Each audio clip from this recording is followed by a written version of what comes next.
Hi guys, my name is Jeannie. Welcome back to my channel. So today I'm going to do a video on how to make a closure wig. And today I'm going to be using hair from Yummy Extensions. This is actually the wig that I'm wearing right now that I made in the video. So if you guys want to see how to make this wig, then keep on watching. This is the C Wavy Opulence texture, and this is one of my favorite textures from Yummy Extensions. It's perfect for summer. I'm going on vacation soon and it's really low maintenance. So this is 24 inches, pretty much down to my waist. And it's really pretty. I love this. It looks so good. When you're making a closure wig, you need a wig head. So this wig head I got from Amazon. It's 22 inches. I measured my head. It's important that you get the size for your head, or when you make the wig, it may not fit exactly. You're gonna need some T-pins to hold your wefts, your dome cap, and your frontal or closure that you're using. So the type of wig cap that I like to use is this. It's a mesh dome cap and it's stretchy, so I feel like it's good for beginners because it gives you a little bit of leeway. There is room for stretch, unlike some other wig caps that might be a little bit more rigid. Also gonna need thread, scissors, and some clips to take the hair and get it out of the way whenever you need to move it around. And once you have all of your materials together, you're ready to make the wig. I'm using 3 bundles of C Wavy Opulence from Yummy Extensions. You're gonna wanna make sure that you at least have 3 bundles. That is a perfect amount to make a full wig. Use those T-pins and stretch out the dome cap with the T-pins as much as possible because you don't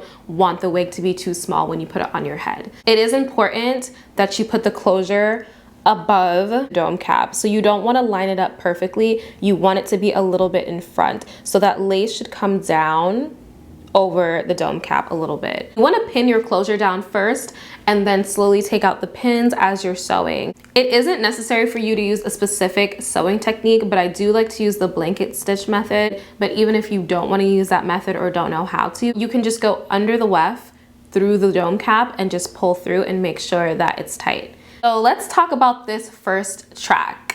The first track, you want it to be at the bottom of the dome cap. So I like to put it towards the bottom, not too close. You want to give yourself just a little bit of room so that it's comfortable, but I like to put it right where you see me putting it. I like to pin it first and take out the pins as I'm sewing just so that it keeps it in place. So I do that for the whole wig. I just flip over all my tracks from one side to another. So after that first track, I'm gonna flip over the track. I'm not gonna cut it because when you cut all the wefts, that's when you get shedding. Yummy Extensions is very good and you're not gonna get shedding with this hair. But if you do cut the wefts, your experience might be different, but I try not to cut my wefts until I get to the very top because that just helps preserve the longevity of the wefts. I put my T-pins and sew from that section, go to the end and just flip over. Now you're getting to the point where you have just a little space and you're like, okay, how do I close this? So you basically are gonna start cutting the wefts at this point. So you need to measure your tracks, to measure the track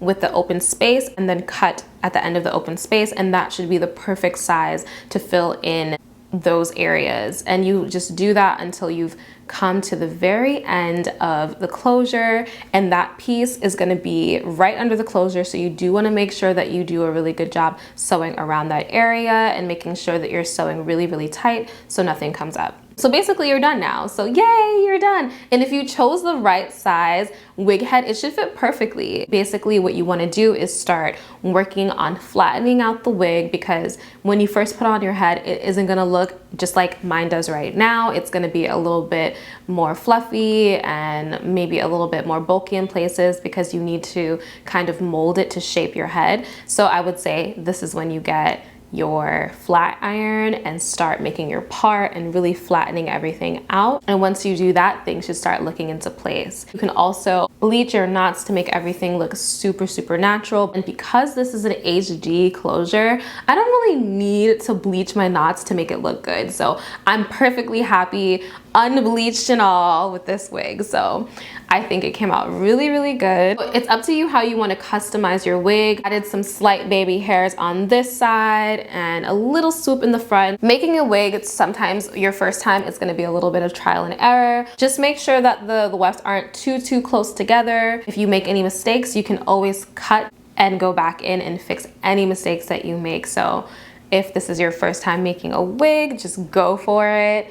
I know you got it. I know you got it. Came out so good. I love how it came out. And to style it, you can wear it in the fluffy state that I show you in the video, or you can add some water. So it's a little bit more defined than it was in the video. In the video, it was a little bit more brushed out, so you can add water. You can also just wear it in its really fluffy state. I think that state is so pretty as well. I love brushing it and make it like big and wavy. I think it's so pretty. So if you guys are interested in this hair, I wouldn't even hesitate. I could recommend Yummy Extensions without even batting an eye because it's such good quality hair. So if you guys are interested, definitely check it out. And I hope that this video was helpful to you. I hope that you guys have a better idea of how to make your own wigs at home. If you have any questions, please leave them down in the comments below and I'll be sure to answer them.